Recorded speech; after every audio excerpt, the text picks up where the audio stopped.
ঘটনাটা কয়েক বছর আগের। আমি তখন নিউ ইয়র্কে।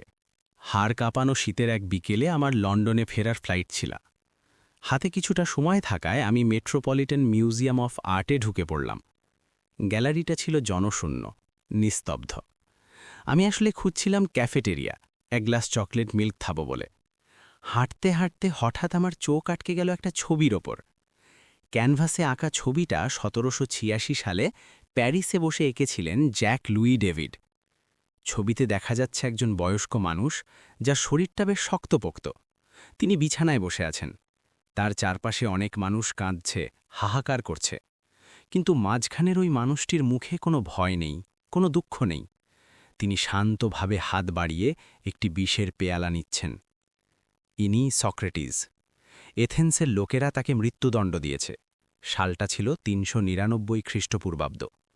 তার বিরুদ্ধে অভিযোগ ছিল ভয়ানক। তিনি নাকি শহরের দেবতাদের মানেন না এবং যুব সমাজকে বিপথে চালিত করছেন। অথচ আদালতে দাঁড়িয়ে তিনি বিন্দুমাত্র বিচলিত হননি। তিনি বলেছিলেন, যতক্ষণ আমার শ্বাস আছে আমি দর্শন চর্চা থামাব না এবং সত্যের অনুসন্ধান করে যাব। তোমরা আমাকে খালাস দাও বা না দাও, আমি আমার আচরণ বদলাব না। তাতে যদি আমাকে শতবার মরতে হয় তবুও না। সেই রাতে বিমানে বসে ১০০০ ফুট ওপরে বরফের প্রান্তর দেখতে দেখতে আমি ভাবছিলাম সক্রেটিসের কথা। আমার নিজের সাথে তার কত তফাত। আমি সবসময় চাইতাম লোকে আমাকে পছন্দ করুক। কেউ যাতে আমাকে খারাপ না ভাবে সেজন্য আমি সবসময় সবার সাথে তাল মিলিয়ে চলতাম। আমি হাসতাম যখন সবাই হাসত, রাজি হতাম যখন সবাই রাজি হতো। কিন্তু সক্রেটিস, তিনি জানতেন যে অধিকাংশ মানুষ তাকে ভুল ভাবছে, তাকে ঘৃণা করছে, এমনকি তাকে মেরে ফেলতে চাইছে। তবুও তিনি নিজের বিশ্বাস থেকে এক চুল নড়েননি। এই আত্মবিশ্বাস তিনি পেলেন কোথায়? এর উত্তরটা লুকিয়ে আছে দর্শন বা ফিলোজফির মাঝে। দর্শন মানে শুধু বড় বড় কঠিন কথা নয়, এর মূল অর্থ হল জ্ঞানের প্রতি ভালোবাসা। সক্রেটিস বিশ্বাস করতেন যুক্তির মাধ্যমে চিন্তা করলে আমরা এমন এক সত্যে পৌঁছতে পারি যা আমাদের অন্যদের অযৌক্তিক সমালোচনা বা ঘৃণার হাত থেকে রক্ষা করবে। তোমাদের ক্লাসে বা পাড়ায় নিশ্চয়ই এমন কিছু নিয়ম বা কমন সেন্স চালু আছে যা সবাই মেনে চলে। যেমন দামি জামা না পরলে ইজ্জত থাকে না, বা বিজ্ঞান না পড়লে জীবনে উন্নতি করা যায় না, কিংবা অমুক কাজটা করাই স্বাভাবিক। আমরা ভয়ে ভয়ে এসব মেনে চলি। আমরা ভাবি, এত মানুষ যখন বলছে তখন নিশ্চয়ই এটাই ঠিক। আমি যদি প্রশ্ন করি তবে সবাই আমাকে বোকা ভাববে। প্রাচীন গ্রিসেও অবস্থাটা এমনই ছিল। সেখানেও কমন সেন্স ছিল। তারা অনেক দেবদেবীর পূজা করত, ভেড়া বা ছাগল বলি দিত। এথেন্সের মতো শহরেও হাজার হাজার দাস ছিল যাদের মানুষ হিসাবে গণ্যই করা হতো না। নারীদের অবস্থা ছিল শোচনীয়। কেউ যদি তখন জিজ্ঞেস করত, আচ্ছা আমরা কেন ছাগল বলি দিচ্ছি, বা কেন মেয়েদের কোনো স্বাধীনতা নেই, তবে সবাই তাকে পাগল ভাবত। কিন্তু সক্রেটিস ছিলেন সেই পাগল যিনি প্রশ্ন করতে ভয় পেতেন না। সক্রেটিস দেখতে মোটেই সুন্দর ছিলেন না। তিনি ছিলেন খাটো, মাথায় টাক, আর মুখটা ছিল একটু অদ্ভুত। কেউ কেউ বলতো কাঁকড়ার মতো, কেউ কেউ বলতো দানবের মতো। তিনি সবসময় একই পুরনো কাপড় পরতেন আর খালি পায়ে হাঁটতেন। কিন্তু তার একটা অদ্ভুত অভ্যাস ছিল। তিনি এথেন্সের বাজারে বা রাস্তায় গিয়ে যে কোনো মানুষকে থামিয়ে জিজ্ঞেস করতেন তারা কেন তাদের জীবন এভাবে যাপন করছে। একদিন তিনি দেখা পেলেন দুই বিখ্যাত জেনারেলের, নিকিয়াস এবং ল্যাসেস। এরা ছিলেন যুদ্ধের ময়দানের বীর। সাধারণ মানুষের ধারণা ছিল সাহস মানেই হল যুদ্ধে দাঁড়িয়ে থাকা এবং শত্রুকে হত্যা করা। সক্রেটিস তাদের জিজ্ঞেস করলেন, সাহস কি? ল্যাসেস উত্তর দিলেন, এটা তো সহজ। সাহস হল যুদ্ধের ময়দানে শত্রুর সামনে দাঁড়িয়ে থাকা এবং পালিয়ে না যাওয়া। বেশিরভাগ মানুষ এই উত্তরে খুশি হতো। কিন্তু সক্রেটিস পাল্টা প্রশ্ন করলেন, কিন্তু প্ল্যাটিয়ার যুদ্ধে তো স্পার্টানরা প্রথমে পিছিয়ে গিয়েছিল, তারপর কৌশল করে ঘুরে দাঁড়িয়ে পার্সিয়ানদের হারিয়েছিল। তারা কি সাহসী ছিল না? ল্যাসেস থমকে গেলেন। তার দেওয়া সংজ্ঞায় ফাঁক আছে। তখন তিনি বললেন, তাহলে সাহস হলো এক ধরনের মনের জোর বা ধৈর্য। সক্রেটিস আবার বললেন, কিন্তু কেউ যদি বোকামি করে কোনো বিপদ ডেকে আনে আর সেখানে ধৈর্য ধরে, তবে তাকে সাহসী বলবো নাকি বোকা বলবো? এভাবে প্রশ্নের পর প্রশ্ন করে সক্রেটিস দেখিয়ে দিলেন যে এই বিখ্যাত জেনারেলরা, যাদের সবাই সাহসের প্রতীক মনে করে, তারা আসলে জানেই না সাহস কি। তারা শুধু সমাজের শেখানো কিছু বুলি আওড়াচ্ছে। আরেকদিন তিনি কথা বলছিলেন মেনো নামে এক ধনী ব্যক্তির সাথে। মেনো ছিলেন বেশ জাঁকজমকপূর্ণ মানুষ। তার ধারণা ছিল ভালো মানুষ হতে গেলে প্রচুর টাকা থাকতে হবে। গরিব মানেই ব্যর্থ বা খারাপ। মেনো বললেন, ভালো হতে গেলে সোনা, রূপো আর ক্ষমতা অর্জন করতে হবে। সক্রেটিস জিজ্ঞেস করলেন, আচ্ছা, এই সোনা রূপো কি ন্যায়পরায়ণতাভাবে অর্জন করতে হবে নাকি চুরি করলেও চলবে? মেনো বললেন, অবশ্যই ন্যায়পরায়ণতাভাবে। তখন সক্রেটিস বললেন, তাহলে তো সোনা রূপো আসল ব্যাপার নয়, আসল ব্যাপার হলো ন্যায়পরায়ণতা। কেউ যদি সৎ থাকার জন্য গরিব হয়, তবে সেই তার দারিদ্র্যই কি এক ধরনের ভালো গুণ নয়? মেনো স্বীকার করতে বাধ্য হলেন যে টাকার সাথে ভালো মানুষের সরাসরি কোনো সম্পর্ক নেই। সক্রেটিস আমাদের শেখান, কোনো কথা বা ধারণা কেবল এই কারণে সত্য হয় না যে অনেক মানুষ সেটা বিশ্বাস করে বা সমাজের বড় বড় লোকেরা সেটা বলে। একটা ধারণা তখনই সত্য হয় যখন সেটাকে যুক্তি দিয়ে খণ্ডন করা যায় না। চিন্তা করাটা অনেকটা মাটির পাত্র বানানোর মতো। তোমরা হয়তো দেখেছ কুমাররা কিভাবে চাকা ঘুরিয়ে মাটি দিয়ে সুন্দর পাত্র বানায়। কাজটা বাইরে থেকে সহজ মনে হতে পারে, কিন্তু এর জন্য দরকার অনেক যত্ন আর কৌশল। মাটি ঠিকমতো মেশাতে হয়, আগুনের তাপমাত্রা ঠিক রাখতে হয়। আমাদের চিন্তাগুলোকেও একইভাবে পরীক্ষা করতে হয়। সক্রেটিস আমাদের একটা সহজ পদ্ধতি শিখিয়েছেন। তিনি বলেন, যখনই তুমি কোনো প্রচলিত ধারণা বা কমন সেন্স শুনবে, যেমন টাকা ছাড়া সুখ নেই বা বড়দের কথা সবসময় শুনতে হয়, তখন সেটাকে অন্ধভাবে বিশ্বাস করো না। প্রথমে ভাবো, এই কথাটা কি ভুল হতে পারে? এমন কোনো পরিস্থিতি কি আছে যেখানে এই কথাটা খাটবে না? যদি তুমি এমন উদাহরণ খুঁজে পাও, তার মানে ওই প্রচলিত ধারণাটা পুরোপুরি ঠিক নয়। তখন তোমাকে তোমার চিন্তাটা একটু বদলাতে হবে। তুমি হয়তো বলবে, টাকা থাকলে জীবন সহজ হয়, কিন্তু টাকা মানেই সুখ নয়। এভাবে চিন্তা করলে তুমি দেখবে যে তোমার নিজের বুদ্ধি বা যুক্তি তোমাকে এমন এক শক্তি দিচ্ছে যা ভিড়ের মাঝেও তোমাকে সোজা হয়ে দাঁড়াতে সাহায্য করবে। সক্রেটিসের বিচার শুরু হল। 500 জুরির সামনে তিনি দাঁড়ালেন। তার বিরুদ্ধে অভিযোগকারীরা বলল, এই লোকটা যুবকদের নষ্ট করছে, ধর্ম মানছে না। কিন্তু সক্রেটিস শান্তভাবে বোঝালেন, তিনি কাউকে নষ্ট করেননি, বরং তিনি সবাইকে শেখাতে চেয়েছেন নিজেদের যত্ন নিতে, টাকার চেয়ে মনের উন্নতির দিকে নজর দিতে। তিনি বললেন, আমি ঈশ্বর দেওয়া এক ডাঁশ মাছির মতো, যেই বিশাল এথেন শহরের অলস ঘোড়াটিকে কামড়ে জাগিয়ে রাখতে চাইছে। দুর্ভাগ্যবশত মানুষ সত্য শুনতে পছন্দ করে না। 280 জন জুরি তাকে দোষী সাব্যস্ত করল, 220 জন বলল তিনি নির্দোষ। সক্রেটিস বললেন, আমি ভেবেছিলাম ব্যবধানটা আরও বেশি হবে। মৃত্যুদণ্ড শুনেও তিনি ভেঙে পড়েননি। তিনি জানতেন, সংখ্যা দিয়ে সত্য বিচার হয় না। 500 মানুষ ভুল হতে পারে যদি তাদের চিন্তায় ভুল থাকে। তিনি বিশ্বাস করতেন, অন্যের সমালোচনা আমাদের তখনই গায়ে মাখা উচিত যখন সেই সমালোচনার পেছনে সঠিক যুক্তি থাকে। কেউ যদি হিংসা বা বোকামি থেকে তোমাকে গালি দেয়, তবে তাতে তোমার কিছু যায় আসে না। জেলে বসে মৃত্যুর আগের দিনগুলোতে তার বন্ধুরা তাকে পালাতে সাহায্য করতে চাইল। সক্রেটিস রাজি হলেন না। তিনি আইনের প্রতি শ্রদ্ধাশীল ছিলেন, যদিও সেই আইন তার প্রতি অবিচার করেছিল। বিষের পেয়ালা হাতে নিয়ে তিনি এতটাই শান্ত ছিলেন যে জেলের জল্লাদও কেঁদে ফেলেছিল। সক্রেটিস উল্টো বন্ধুদের সান্ত্বনা দিচ্ছিলেন। তিনি বিষ পান করলেন, একটু হাঁটাহাঁটি করলেন, তারপর শুয়ে পড়লেন। ধীরে ধীরে তার শরীর অবশ হয়ে এল। সক্রেটিসের এই মৃত্যু আমাদের শেখায় যে সমাজ আমাদের ভুল বুঝলেও, সবাই আমাদের বিরুদ্ধে গেলেও, যদি আমাদের যুক্তি সঠিক হয় তবে আমরা মাথা উঁচু করে থাকতে পারি। সত্য কোনো ভোটাভুটির বিষয় নয়। তোমরা কি কখনো এমন পরিস্থিতির শিকার হয়েছ যেখানে মনে হয়েছে রাগে ফেটে পড়বে? ধরো, তুমি খুব শখ করে একটা নতুন শার্ট কিনেছ, আর পরদিনই তোমার ছোট ভাই বা বোন সেটাতে কালির দাগ লাগিয়ে দিল। অথবা ধরো, তুমি পরীক্ষার জন্য খুব ভালো প্রস্তুতি নিয়েছ, কিন্তু পরীক্ষার দিন সকালে হঠাৎ শরীর খারাপ হয়ে গেল। তখন মনে হয় না যে পৃথিবীটা বড়ই নিষ্ঠুর? কেন আমার সাথেই এমন হলো? শুরু করা যাক রোমান সাম্রাজ্যের এক প্রতাপশালী ব্যক্তির গল্প দিয়ে। তার নাম লুসিয়াস আন্নিয়াস সেনেকা। আমরা তাকে সেনেকা নামেই চিনি। তিনি বেঁচে ছিলেন যীশুখ্রিস্টের জন্মের সমসাময়িক সময়ে। সেনেকা ছিলেন একাধারে নাট্যকার, রাজনীতিবিদ এবং রোমান সম্রাট নিরোর গৃহশিক্ষক। একসময় তিনি রোমান সাম্রাজ্যের সবচেয়ে ধনী ও ক্ষমতাবান ব্যক্তিদের একজন ছিলেন।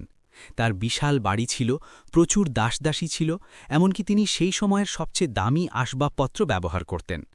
কিন্তু সেনেকার জীবনটা মোটেও ফুলের বিছানা ছিল না। তিনি এমন এক সময়ে জন্মেছিলেন যখন রোমান রাজনীতি ছিল সাপের গর্তের মতো। আজ যে রাজা, কাল সে খুন হয়ে যেতে পারে। সেনেকা নিজেও যক্ষা রোগে ভুগেছেন, নির্বাসনে গিয়েছেন, আর শেষমেশ তার নিজের ছাত্র সম্রাট নিরো, যাকে তিনি ছোটবেলায় পড়িয়েছিলেন, তাকে আত্মহত্যা করার নির্দেশ দিয়েছিল। ভাবো তো একবার, যে ছাত্রকে তুমি নিজের সন্তানের মতো বড় করেছ, সেই ছাত্র একদিন রাজা হয়ে হুকুম দিল, স্যার, আপনি এবার মরে যান। এর চেয়ে বড় ফ্রাস্ট্রেশন বা হতাশা আর কি হতে পারে? কিন্তু মজার ব্যাপার হল, সেনেকা যখন এই মৃত্যুদণ্ডের খবর পেলেন, তিনি একটুও ঘাবড়ালেন না। তার স্ত্রী এবং বন্ধুরা যখন ভয়ে কাঁদছিলেন, সেনেকা তখন শান্তভাবে তাদের সান্ত্বনা দিচ্ছিলেন। তিনি বললেন, তোমাদের দর্শন কোথায় গেল? জীবনের বিপদগুলোর সামনে যে মানসিক শক্তি দেখানোর কথা, সেটা কোথায়? সেনেকা বিশ্বাস করতেন আমাদের রাগ আর হতাশার মূল কারণ হল আমাদের ভুল প্রত্যাশা বা এক্সপেকটেশন।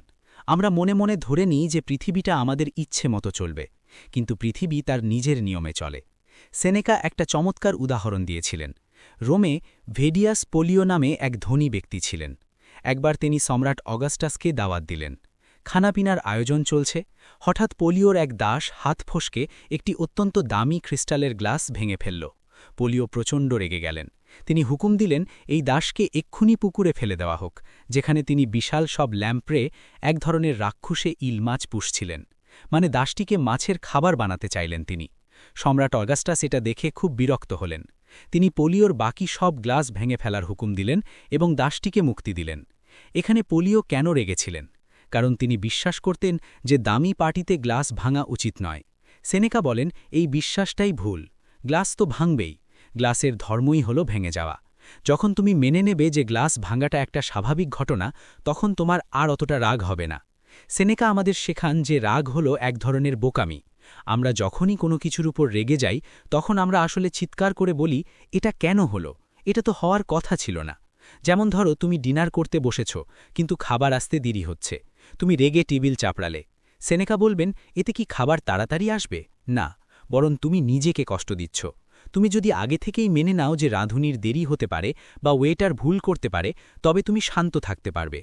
আমাদের জীবনের অনেক কিছুই আমাদের নিয়ন্ত্রণে নেই। সেনেকা রোমান দেবী ফরচুন বা ভাগ্যদেবীর কথা বলতেন।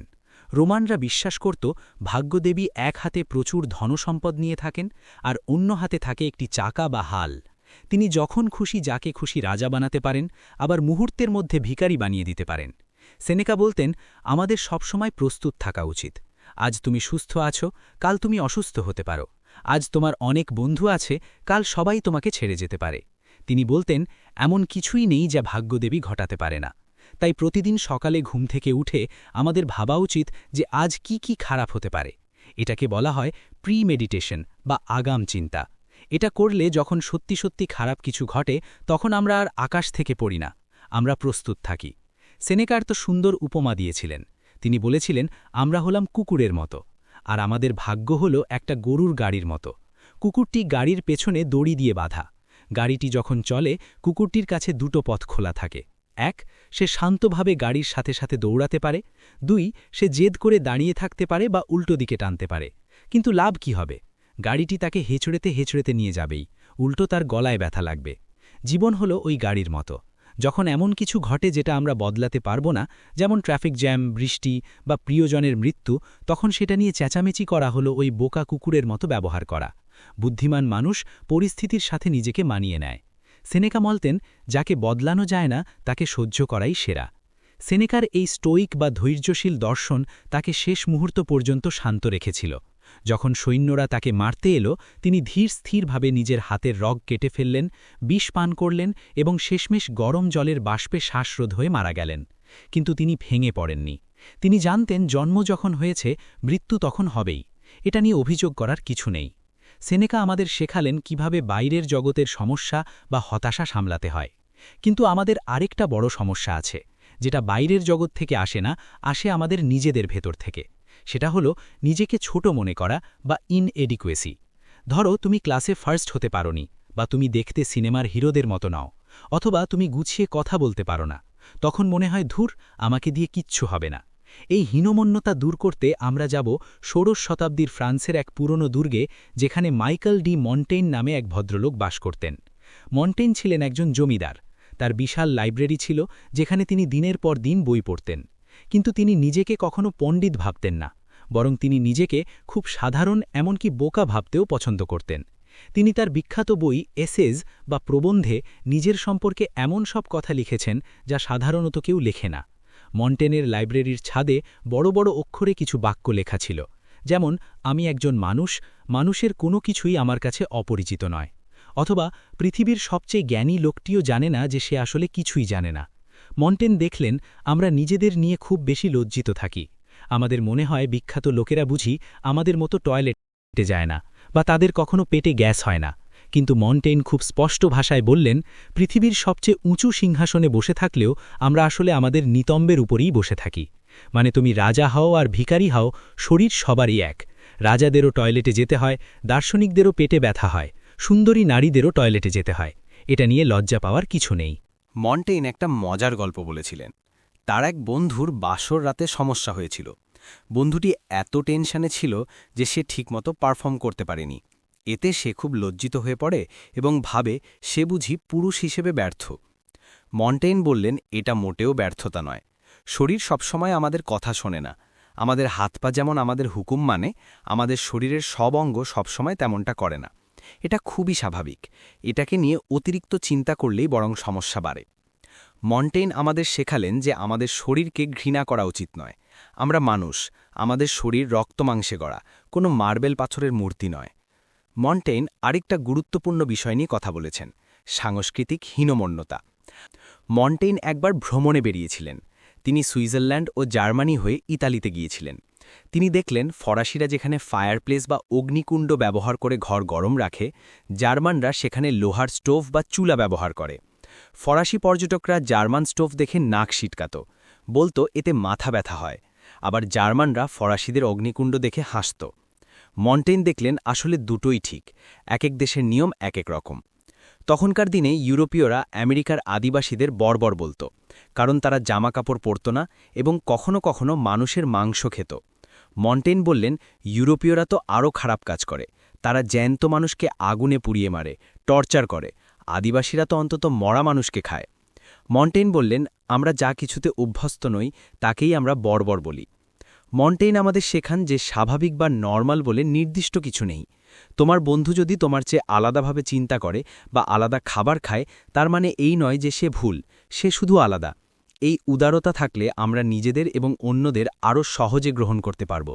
মন্টেইনের সবচেয়ে বড় শিক্ষা হল বুদ্ধিমত্তা নিয়ে।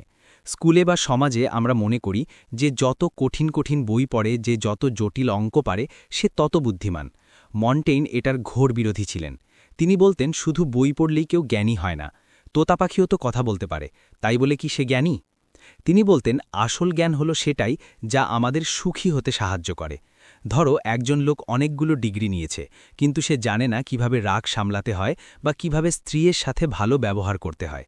আরেকজন সাধারণ কৃষক, যে হয়তো ঠিকমতো লিখতেও পারে না, কিন্তু সে জানে কিভাবে শান্তিতে জীবন কাটাতে হয়। মন্টেইনের মতে ওই কৃষকই আসল জ্ঞানী। মন্টেইন নিজের উদাহরণ দিয়ে বলতেন, আমি আপেল পছন্দ করি না, শুধু তরমুজ খেতে ভালো লাগে, অথবা আমি তাড়াহুড়ো করে খেতে গেলে নিজের জিভে কামড় দিই। তিনি এসব তুচ্ছ কথা কেন বইতে লিখলেন? তিনি বোঝাতে চাইলেন যে একজন লেখক বা দার্শনিকও দিনের শেষে একজন সাধারণ মানুষ। মন্টেইন আমাদের বলেন, আমরা প্রত্যেকেই আমাদের নিজেদের মতো করে যথেষ্ট। তুমি হয়তো ক্লাসের সেরা ছাত্র নও, হয়তো তুমি দেখতে সিনেমার হিরোর মতো নও, কিন্তু তাতে কিছু যায় আসে না। তুমি একজন মানুষ, আর সেটাই তোমার সবচেয়ে বড় পরিচয়। নিজের দোষ ত্রুটিগুলো মেনে নাও, নিজের শরীরকে ভালোবাসো, আর অন্যকে বিচার করা বন্ধ করো। দেখবে জীবনটা অনেক হালকা মনে হচ্ছে। এবার চলো একটু যাই ১৯ শতকের জার্মানির ফ্র্যাঙ্কফার্ট শহরে। সেখানে এক অদ্ভুত বুড়ো ভদ্রলোক বাস করতেন, নাম আর্থার শোপেনহাওয়ার। তাকে বলা হয় দর্শনের ইতিহাসে সবচেয়ে বড় নিরাশাবাদী বা পেসিমিস্ট। কেন জানো? কারণ তিনি মনে করতেন মানুষের জীবনটা আসলে একটা মস্ত বড় ভুল। তিনি বলতেন, জীবন হলো একটা বিরক্তিকর ঘটনা যা আমাদের শুধু কষ্টই দেয়। শোপেনহাওয়ারের জীবনটাও খুব একটা সুখের ছিল না। ছোটবেলায় তার বাবা আত্মহত্যা করেছিলেন।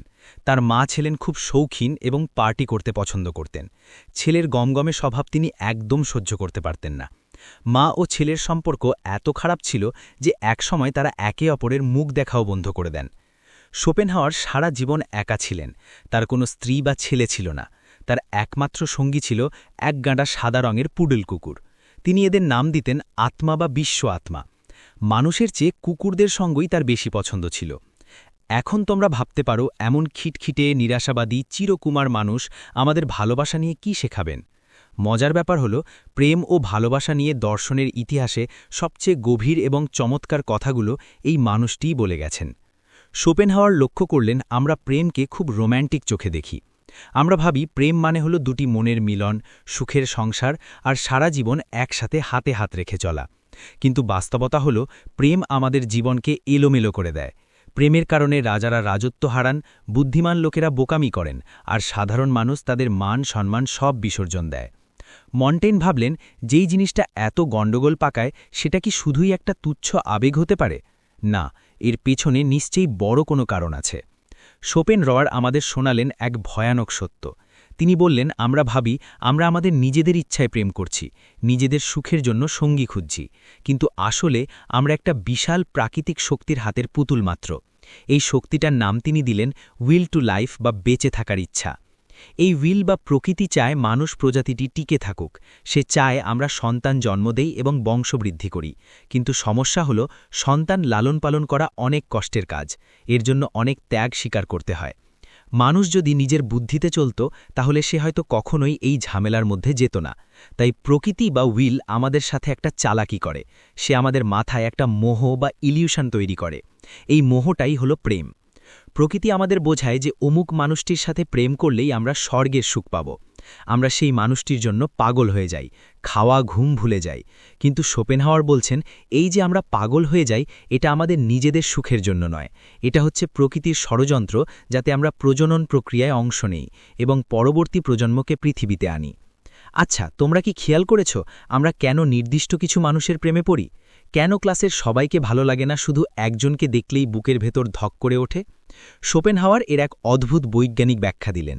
তিনি বললেন, আমাদের এই পছন্দ অপছন্দ আসলে আমাদের অবচেতন মনের একটা হিসাব নিকাশ।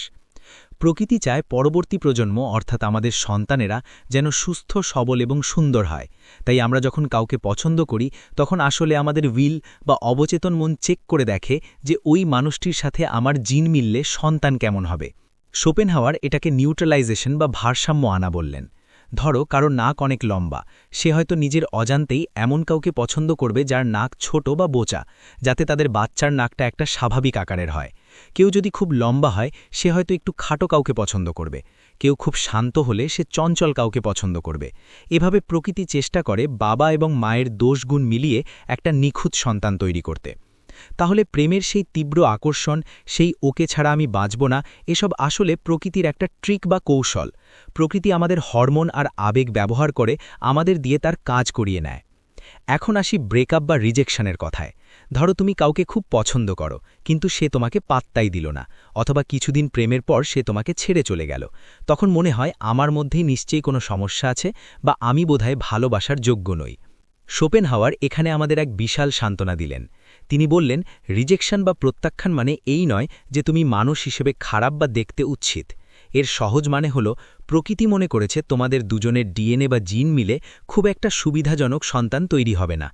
শোপেনহাওয়ার বলছেন, ওই মানুষটি হয়তো তোমাকে ছেড়ে দিয়েছে কারণ তার অবচেতন মন বা উইল তাকে সিগন্যাল দিয়েছে যে তোমাদের দুজনের জুটিটা বংশবৃদ্ধির জন্য পারফেক্ট নয়। হয়তো তোমাদের দুজনেরই মেজাজ খুব চড়া, অথবা তোমাদের শারীরিক গঠনে এমন কোনো মিল আছে যা সন্তানের জন্য ভালো নয়। তাই সে তোমাকে রিজেক্ট করেছে। এটা কোনো ব্যক্তিগত অপমান নয়, এটা নিচকেই একটা প্রাকৃতিক বায়োলজিক্যাল সিদ্ধান্ত। শোপেনহাওয়ারের এই দর্শন শুনলে প্রথমে একটু মন খারাপ হতে পারে, মনে হতে পারে তাহলে কি প্রেমের কোনো দাম নেই? কিন্তু একটু ভেবে দেখো এটা কতটা স্বস্তিদায়ক। যখন কেউ তোমাকে ছেড়ে যায়, তখন নিজেকে দোষারোপ করার কিছু নেই। তুমি হয়তো ভাবছ, আমি যদি আরেকটু স্মার্ট হতাম বা আরেকটু ধনী হতাম। কিন্তু শোপেনহাওয়ার বলবেন, ওসব কোনো ব্যাপার না। আসল ব্যাপার হলো বায়োলজি। তুমি হয়তো অন্য কারোর জন্য পারফেক্ট ম্যাচ, কিন্তু এই মানুষটার জন্য ছিলে না, ব্যাস এটুকুই। তাছাড়া শোপেনহাওয়ার আরেকটা নির্মম সত্য মনে করিয়ে দিলেন। তিনি বললেন, প্রেম করে বিয়ে করলেই যে মানুষ সুখী হয় তা কিন্তু নয়। কারণ প্রকৃতি আমাদের দিয়ে প্রেম করায় শুধু প্রজননের জন্য, আমাদের সুখের জন্য নয়। তাই অনেক সময় দেখা যায় খুব তীব্র প্রেমের পর বিয়ে হলো, কিন্তু কিছুদিন পরেই শুরু হলো ঝগড়া। কারণ যেই আকর্ষণের কারণে তারা কাছে এসেছিল, সন্তান হওয়ার পর প্রকৃতির সেই উদ্দেশ্য পূরণ হয়ে গেছে, মোহ কেটে গেছে। এখন তারা দেখছে আসলে তাদের মনের মিল নেই। শোপেনহাওয়ার বলতেন, ভালোবাসার বিয়েতে সাধারণত মানুষের ব্যক্তিগত সুখ বলিদান দেওয়া হয় প্রজাতির মঙ্গলের জন্য। তাই প্রেম ভেঙে গেলে ভেঙে পড়ো না। মনে রেখো, প্রকৃতি তোমাকে একটা ভুল মানুষের সাথে আটকে যাওয়া থেকে বাঁচিয়ে দিয়েছে। জীবনটা দুঃখময়, এটা মেনে নেওয়াই বুদ্ধিমানের কাজ। শোপেনহাওয়ার নিজে মাটির নিচে অন্ধকারে থাকা মোল বা ছুঁচোদের জীবন পর্যবেক্ষণ করতেন। তিনি দেখতেন এই প্রাণীগুলো সারা জীবন অন্ধকারে মাটি ঘুরে খাবার জোগাড় করে, শুধুই বেঁচে থাকার জন্য। তাদের জীবনে কোনো আনন্দ নেই, তবুও তারা বাঁচার জন্য আপ্রাণ চেষ্টা করে। মানুষের জীবনটাও অনেকটা তেমনই, আমরাও অন্ধের মতো ছুটে চলি। তবে এই দুঃখের মধ্যেও শোপেনহামার একটা মুক্তির পথ দেখিয়েছিলেন, সেটা হলো শিল্পকলা বা আর্ট। যখন আমাদের খুব কষ্ট হয় তখন গান শুনলে, ভালো সিনেমা দেখলে বা বই পড়লে দেখবে মনটা হালকা লাগে। কেন জানো? কারণ আর্ট আমাদের ব্যক্তিগত দুঃখকে একটা সর্বজনীন রূপ দেয়। যখন তুমি কোনো বিরহের গান শোনো তখন মনে হয়, আরে এই গায়ক তো আমার মনের কথাই বলছে। তখন তুমি বুঝতে পারো এই কষ্ট শুধু তোমার একার নয়, এটা হাজার হাজার মানুষের কষ্ট। তোমার ব্যক্তিগত বেদনা তখন মানব জাতির বেদনায় পরিণত হয়। এতে কষ্ট কমে না হয়তো, কিন্তু কষ্টের ভারটা সহ্য করা সহজ হয়। শোপেনহাওয়ার আমাদের শেখালেন কিভাবে দুঃখকে মেনে নিয়ে শান্ত থাকতে হয়। কিন্তু আমাদের গল্পের শেষ নায়ক ফ্রিডরিখ নিটশে ছিলেন একদম অন্য ধাঁচের মানুষ। তিনি বললেন, না, দুঃখকে শুধু মেনে নিলে চলবে না, দুঃখকে ভালোবাসতে হবে। নিটশে ছিলেন শোপেনহাওয়ারের ভক্ত। যুবক বয়সে তিনি শোপেনহাওয়ারের বই পড়ে মুগ্ধ হয়েছিলেন, কিন্তু পরে তিনি বুঝতে পারলেন শোপেনহাওয়ারের এই সবই মায়া, বেঁচে থাকা মানেই কষ্ট, এই দর্শনটা মানুষকে দুর্বল করে দেয়। নিটশে চাইলেন এমন এক দর্শন যা মানুষকে সুপারহিরো বা উবারম্যান হতে শেখাবে। নিটশের জীবনটাও ছিল ট্র্যাজেডিতে ভরা। তিনি ছিলেন জার্মানির এক যাজক পরিবারের সন্তান। ছোটবেলায় বাবাকে হারিয়েছিলেন, শরীর ছিল একদম রুগ্ন। সারা জীবন তিনি মাইগ্রেন, পেটের সমস্যা আর চোখের ব্যথায় ভুগেছেন। একসময় তিনি সিফিলিস রোগে আক্রান্ত হন এবং জীবনের শেষ 11 বছর তিনি পুরোপুরি পাগল হয়ে গিয়েছিলেন। কিন্তু এই অসুস্থ, রুগ্ন মানুষটাই বলতেন, যা আমাকে মেরে ফেলে না তা আমাকে আরও শক্তিশালী করে। What doesn't kill me makes me stronger. Nietzsche লক্ষ্য করলেন, আমরা সবসময় আরাম-আয়েশ খুঁজি। আমরা চাই আমাদের জীবনে যেন কোনো সমস্যা না থাকে। আমরা মদ খেয়ে বা ধর্মচর্চা করে আমাদের কষ্টগুলো ভুলতে চাই। নিটশে মদ এবং প্রচলিত খ্রিস্টান ধর্ম দুটোকেই ঘৃণা করতেন। তিনি বলতেন, এগুলো হলো নার্কোটিক্স বা নেশার মতো। এগুলো আমাদের ব্যথা কমিয়ে দেয় ঠিকই, কিন্তু সমস্যার সমাধান করে না। এগুলো আমাদের দুর্বল করে রাখে। নিটশে বলতেন, জীবনে বড় কিছু করতে হলে, মহান কিছু হতে হলে তোমাকে অবশ্যই কষ্টের মধ্য দিয়ে যেতে হবে। তিনি একটা সুন্দর উপমা দিতেন, পাহাড় চড়ার উপমা। সুইজারল্যান্ডের সিলস মারিয়া নামে এক পাহাড়ি গ্রামে তিনি গরমের সময়টা কাটাতেন। সেখানে তিনি রোজ আল্পস পর্বতের চূড়ায় হাঁটতে যেতেন। পাহাড়ের চূড়ায় ওঠার কাজটা সহজ নয়, শ্বাসকষ্ট হয়, পা ব্যথা করে, অনেক সময় পড়ে যাওয়ার ভয় থাকে। কিন্তু যখন তুমি চূড়ায় পৌঁছাও তখন যে দৃশ্য দেখো, যে আনন্দ পাও, তা নিচের সমতলে বসে কল্পনাও করা যায় না। আমাদের জীবনটা ওই পাহাড় চড়ার মতো। আমরা যদি নিচেই আরাম করে বসে থাকি তাহলে আমরা কখনোই আমাদের আসল সম্ভাবনা বা পোটেনশিয়াল জানতে পারব না। নিটশে বলতেন, যারা নিজেদের জীবনকে সুন্দর করতে চায় তাদের অবশ্যই বিপজ্জনকভাবে বাঁচতে হবে। তিনি বলতেন, তোমাদের শহরগুলো ভিসুভিয়াস আগ্নেয়গিরির ঢালে তৈরি করো। এর মানে এটা নয় যে সত্যি সত্যি আগ্নেয়গিরির পাশে বাড়ি বানাতে হবে। এর মানে হলো রিস্ক নিতে হবে, কমফর্ট জোন থেকে বেরিয়ে আসতে হবে। আমরা সাধারণত ভাবি সুখ আর দুঃখ হলো একে অপরের শত্রু, কিন্তু নিটশে বললেন তারা আসলে যমজ ভাইবোনের মতো। তুমি যদি জীবনের সর্বোচ্চ আনন্দ পেতে চাও তাহলে তোমাকে সর্বোচ্চ বেদনার জন্যও প্রস্তুত থাকতে হবে। যে মানুষটি কষ্ট পেতে ভয় পায় সে কখনোই সত্যিকারের আনন্দও পাবে না। সে সারা জীবন একটা মিডিয়কার বা সাধারণ মানের জীবন কাটিয়ে দেবে। নিটশে আমাদের আরেকটা চমৎকার উদাহরণ দিয়েছিলেন, বাগানের মালির। ধরো তোমার মনের ভেতর রাগ, হিংসা বা লোভ মতো বাজে অনুভূতি আছে। আমরা সাধারণত কি করি? আমরা ভাবি এগুলো খারাপ, এগুলোকে মন থেকে উপড়ে ফেলতে হবে। কিন্তু নিটশে বললেন, না, একজন দক্ষ মালি যেমন আবর্জনা বা গোবরকে সার হিসেবে ব্যবহার করে সুন্দর ফুল ফোটায়, তেমনি আমাদেরও উচিত আমাদের এই নেতিবাচক আবেগগুলোকে কাজে লাগানো। ধরো তোমার কোনো বন্ধু পরীক্ষায় তোমার চেয়ে ভালো রেজাল্ট করেছে, তোমার খুব হিংসে হচ্ছে। এখন তুমি দুটো কাজ করতে পারো। এক, তুমি হিংসে জ্বলে পুড়ে তাকে ঘৃণা করতে পারো, এটা হলো আগাছার মতো। অথবা দুই, তুমি এই হিংসেকে জ্বালানি হিসাবে ব্যবহার করতে পারো।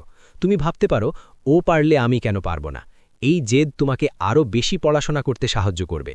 এখানে হিংসেটা আর খারাপ থাকলো না, এটা উন্নতির সিঁড়ি হয়ে গেল। এটাই হলো সাবলিমেশন বা আবেগের রূপান্তর। নিটশে বিখ্যাত চিত্রশিল্পী রাফায়েলের উদাহরণ দিতেন। রাফায়েল যখন প্রথম ছবি আঁকা শুরু করেন তিনি দেখলেন মাইকেল অ্যাঞ্জেলো আর লিওনার্দো দা ভিঞ্চি তার চেয়ে অনেক ভালো আঁকেন। রাফায়েল হতাশ হয়ে ছবি আঁকা ছেড়ে দিতে পারতেন, কিন্তু তিনি তা করেননি। তিনি ওই দুই শিল্পীর কাজ খুব মনোযোগ দিয়ে দেখলেন, শিখলেন এবং নিজের হিংসেকে জেদে পরিণত করে একসময় তাদের সমকক্ষ হয়ে উঠলেন। রাফায়েল তার দুর্বলতাকে শক্তিতে পরিণত করেছিলেন। নিটশে নিজেও তার অসুস্থতাকে এভাবেই দেখতেন। তিনি বলতেন তার অসুস্থতা তাকে জীবনকে নতুনভাবে দেখার সুযোগ দিয়েছে।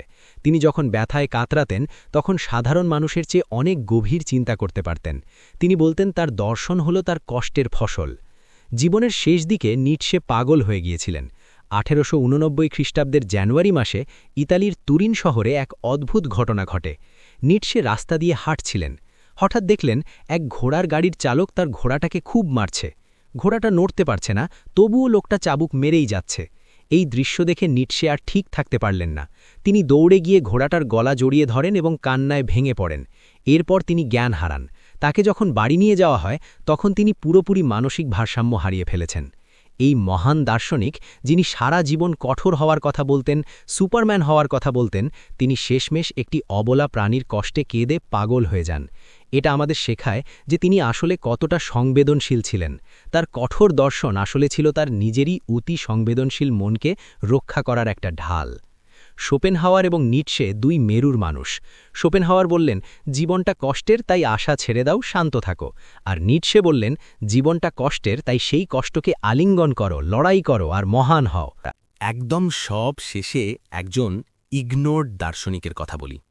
আমাদের অনেকেরই ধারণা আমাদের যদি অনেক টাকা থাকত, যদি আমরা বিশাল বাড়িতে থাকতে পারতাম, দামি গাড়িতে ঘুরতে পারতাম, তাহলেই বুঝি আমরা সবচেয়ে সুখী হতাম। কিন্তু আসলেই কি তাই? এই প্রশ্নের উত্তর খুঁজতে আমি গিয়েছিলাম আরেকজন গ্রিক দার্শনিকের কাছে। তার নাম এপিকিউরাস। তিনি জন্মেছিলেন 341 খ্রিস্টপূর্বাব্দে সামোস দ্বীপে। এপিকিউরাস সম্পর্কে মানুষের অনেক ভুল ধারণা ছিল। লোকে ভাবত তিনি বুঝি সারাদিন পান, ভোজন আর বিলাসিতায় মজে থাকতেন, কারণ তিনি বলেছিলেন সুখই হল জীবনের শুরু এবং শেষ। আর এই সুখ বা প্লেজার শব্দটা শুনেই সবাই ভেবে নিয়েছিল তিনি বুঝি ইন্দ্রিয় বিলাসী। কিন্তু এপিকিউরাসের জীবনটা ছিল একদম অন্যরকম। তিনি খুব সাধারণ খাবার খেতেন, রুটি, সবজি আর অলিভ। মাঝে মাঝে একটু পনির হলে তিনি খুব খুশি হতেন। তিনি বলতেন আমাকে একটু পনির পাঠাও, যাতে আমি যখন খুশি উৎসব করতে পারি। ভাবো একবার, যে লোকটা বলছে সুখী জীবনের লক্ষ্য, সে কিনা পনির পেলেই নিজেকে সবচেয়ে সুখী মনে করছে। আসলে এপিকিউরাস একটা খুব গুরুত্বপূর্ণ সত্য আবিষ্কার করেছিলেন। তিনি বুঝেছিলেন যে আমরা মানুষরা নিজেদের মনকে বুঝতেই পারি না। আমাদের শরীর যখন অসুস্থ হয় তখন আমরা ডাক্তারের কাছে যাই, কারণ আমরা জানি পেটে ব্যথা হলে সেটা অ্যাপেন্ডিসাইটিস হতে পারে, আবার গ্যাস্ট্রিকও হতে পারে। ডাক্তার সেটা ভালো বোঝেন। কিন্তু মনের অসুখ বা অতৃপ্তির বেলায় আমরা নিজেরাই ডাক্তার সাজার চেষ্টা করি। আমরা মনে করি আমার মন খারাপ কারণ আমার ওই নতুন আইফোনটা নেই, বা আমি অসুখী কারণ আমার নিজের বাড়ি নেই। আমরা ভুল চিকিৎসার দিকে দৌড়াতে থাকি। আমরা পাগলের মতো কেনাকাটা করি, ভাবি এতেই শান্তি মিলবে। এপিকিউরাস বললেন সুখী হবার জন্য আমাদের আসলে 3টি জিনিস দরকার, আর মজার ব্যাপার হলো এর কোনোটার জন্যই খুব বেশি টাকার প্রয়োজন নেই। প্রথম এবং সবচেয়ে গুরুত্বপূর্ণ জিনিস হল বন্ধুত্ব। এপিকিউরাস বিশ্বাস করতেন বন্ধু ছাড়া জীবন অসম্পূর্ণ। কিন্তু তিনি সাধারণ আড্ডা বা ফেসবুক ফ্রেন্ড লিস্টের কথা বলেননি। তিনি সত্যিকারের বন্ধুত্বের কথা বলেছেন, যেখানে তুমি তোমার মনের সব কথা খুলে বলতে পারো, যেখানে তোমাকে কেউ বিচার করবে না। তিনি এতটাই বন্ধুপ্রীতি ছিলেন যে তিনি এথেন্সের বাইরে একটা বড় বাড়ি কিনেছিলেন, যার নাম দিয়েছিলেন দ্য গার্ডেন বা বাগান। সেখানে তিনি তার বন্ধুদের নিয়ে একসাথে থাকতেন। তারা একসাথে খেতেন, গল্প করতেন আর দর্শন চর্চা করতেন। তিনি বলতেন তুমি কি খাচ্ছ তার চেয়ে বেশি গুরুত্বপূর্ণ হল তুমি কার সাথে খাচ্ছ। একা একা সিংহের মতো খাবার চেয়ে বন্ধুদের সাথে রুটি ভাগ করে খাওয়াও অনেক বেশি আনন্দের। সুখের দ্বিতীয় উপাদান হল স্বাধীনতা। এপিকিউরাস এবং তার বন্ধুরা এথেন্সের বাণিজ্যিক জীবনের ইঁদুর দূর থেকে নিজেদের সরিয়ে নিয়েছিলেন। তারা অন্যের অধীনে চাকরি করা বা অপছন্দের মানুষের হুকুম তামিল করা পছন্দ করতেন না। তাই তারা সাদামাটা জীবন বেছে নিয়েছিলেন। তারা নিজেদের বাগানে সবজি ফলাতেন, সাধারণ পোশাকে থাকতেন। তাদের অনেক টাকা ছিল না, কিন্তু তাদের স্বাধীনতা ছিল। বস বা সমাজের চাপে তাদের পিষ্ট হতে হতো না। এই মুক্ত জীবন তাদের মানসিক শান্তি দিয়েছিল। আর তৃতীয় উপাদানটি হল চিন্তা করা বা বিশ্লেষণ করা। আমাদের মনের ভেতর অনেক ভয় কাজ করে, মৃত্যুর ভয়, অসুস্থতার ভয়, টাকার অভাবের ভয়। এপিকিউরাস বলতেন এই ভয়গুলোকে চেপে না রেখে এগুলোর মুখোমুখি হতে হবে, যুক্তি দিয়ে বিচার করতে হবে। যেমন মৃত্যুর ভয়। এপিকিউরাস খুব সহজ একটা যুক্তি দিলেন। তিনি বললেন যতক্ষণ আমরা আছি ততক্ষণ মৃত্যু নেই, আর যখন মৃত্যু আসবে তখন আমরা থাকব না। অর্থাৎ মৃত্যু নিয়ে দুশ্চিন্তা করা বোকামি, কারণ মৃত্যু আমরা কখনোই অনুভব করব না।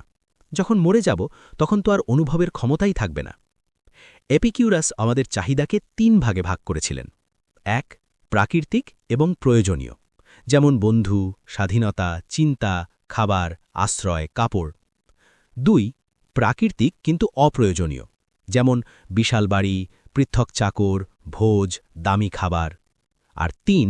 অপ্রাকৃতিক এবং অপ্রয়োজনীয়, যেমন খ্যাতি, ক্ষমতা। তিনি বলতেন, সুখী হবার জন্য আমাদের কেবল প্রথম তালিকার জিনিসগুলো দরকার, বাকিগুলো থাকলে ভালো, কিন্তু না থাকলেও আমরা দিব্যি সুখে থাকতে পারি। কিন্তু সমস্যা হলো, আমরা বিজ্ঞাপন আর সমাজের চাপে পড়ে মনে করি দামি গাড়ি বা ব্র্যান্ডের জুতো না থাকলে আমরা সুখী হতে পারব না। তোমাদের একটা উদাহরণ দিই। ধরো তুমি টিভিতে দেখলে একটা ছেলে খুব স্টাইলিশ একটা বাইক চালাচ্ছে আর তার পেছনে একদল বন্ধু হাসছে, বা একটা মেয়ে তার দিকে মুগ্ধ হয়ে তাকাচ্ছে। বিজ্ঞাপনটা তোমাকে বোঝাচ্ছে যে ওই বাইকটা কিনলে তুমিও অমন বন্ধু পাবে বা মেয়েদের অ্যাটেনশন পাবে। কিন্তু এপিকিউরাস বলবেন, তুমি আসলে বাইকটা চাইছ না, তুমি চাইছ বন্ধুত্ব বা ভালোবাসা। বাইকটা একটা মাধ্যম মাত্র, এবং ভুল মাধ্যম। তুমি বাইক কিনলে হয়তো কয়েকদিনের জন্য ভালো লাগবে, কিন্তু আসল বন্ধু না থাকলে সেই বাইক তোমাকে দীর্ঘমেয়াদী সুখ দেবে না। আমাদের সমাজটা এমনভাবে তৈরি যে এখানে আমাদের আসল চাহিদাগুলোকে ভুলিয়ে দিয়ে নকল চাহিদা তৈরি করা হয়। আমরা মনে করি ছুটির দিনে দামি রিসর্টে না গেলে বুঝি আরাম হবে না, কিন্তু এপিকিউরাস বলবেন, যদি তোমার মনের মধ্যে শান্তি না থাকে তাহলে রিসর্টে গিয়েও তুমি অসুখী থাকবে।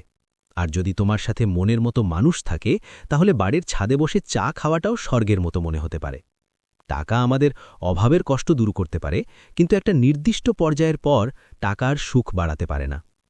ধরো তোমার প্রচণ্ড ক্ষুধে পেয়েছে, তখন তুমি যদি সাধারণ ডাল ভাত খাও তাতে যে তৃপ্তি পাবে 5 তারা হোটেলে দামি খাবার খেলেও সেই একই তৃপ্তি পাবে, কারণ তৃপ্তিটা আসছে ক্ষুধা নিবারণ থেকে, খাবারের দাম থেকে নয়। এপিকিউরাস বলতেন, যে অল্পেতে সন্তুষ্ট হয় না তাকে কিছুই সন্তুষ্ট করতে পারে না। তাহলে তোমরা যারা ভাবছ যে বড় হয়ে অনেক অনেক টাকা কামানোই জীবনের একমাত্র লক্ষ্য, তারা একটু থামো। টাকা অবশ্যই দরকার, কিন্তু সেটা কেবল মৌলিক চাহিদা মেটানোর জন্য। জীবনের আসল সুখ লুকিয়ে আছে বন্ধুদের সাথে কাটানো মুহূর্তে, নিজের স্বাধীনতা বজায় রাখায় এবং নিজের মনকে বোঝার মধ্যে। আমার এই দীর্ঘ গল্পের শেষে তোমাদের মনে হতে পারে, তাহলে আমরা কার কথা শুনব? সক্রেটিসের যুক্তি, এপিকিউরাসের সুখ, সেনেকার ধৈর্য, মন্টেইনের সহজতা, শোপেনহাওয়ারের বাস্তবতা, নাকি নিৎসের বীরত্ব? আসলে দর্শন কোনো নির্দিষ্ট ওষুধের প্রেসক্রিপশন নয় যে সবার জন্য এক ওষুধ খাটবে। দর্শন হলো একটা টুল বক্স বা যন্ত্রপাতির বাক্স। তোমার জীবনের যখন যে পরিস্থিতি, তখন সেই হাতিয়ার ব্যবহার করতে হবে। যখন লোকে তোমাকে ভুল বুঝবে, তখন সক্রেটিসের মতো নিজের যুক্তিতে অটল থাকো। যখন তুমি সুখ খুঁজবে, তখন এপিকিউরাসের মতো বন্ধু আর ছোটখাটো আনন্দে মন দাও। যখন জীবনে বড় বিপদ আসবে, তখন সেনেকার মতো শক্ত হও। যখন নিজের খুদগুলো দেখে লজ্জা লাগবে, তখন মন্টেইনের মতো নিজেকে ভালোবাসতে শেখো। যখন প্রেমে ব্যর্থ হবে, তখন শোপেনহাওয়ারের মতো মেনে নাও যে এটা প্রকৃতিরই খেলা। আর যখন জীবনে বড় কিছু করতে চাইবে, তখন নিৎসের মতো কষ্টকে ভয় না পেয়ে তাকে সিঁড়ি বানিয়ে ওপরে ওঠো। আজ আমি তোমাদের বিদায় জানাচ্ছি, তবে যাওয়ার আগে মেট্রোপলিটন মিউজিয়ামের সেই ছবিটার কথা আরেকবার মনে করিয়ে দিই। সক্রেটিস বিষের পেয়ালা হাতে নিয়ে বসে আছেন। তার মৃত্যু আমাদের শিখিয়েছে চিন্তা করা কতটা জরুরি। আশা করি আমার এই গল্পগুলো তোমাদের নিজেদের জীবনকে একটু অন্যভাবে দেখতে সাহায্য করবে। বইয়ের পাতা ধুলো ছেড়ে এই পুরনো বন্ধুদের সাথে মাঝে মাঝে আড্ডা দিও। দেখবে জীবনটা হয়তো সহজ হবে না, কিন্তু অনেক বেশি অর্থপূর্ণ মনে হবে। ভালো থেকো তোমরা।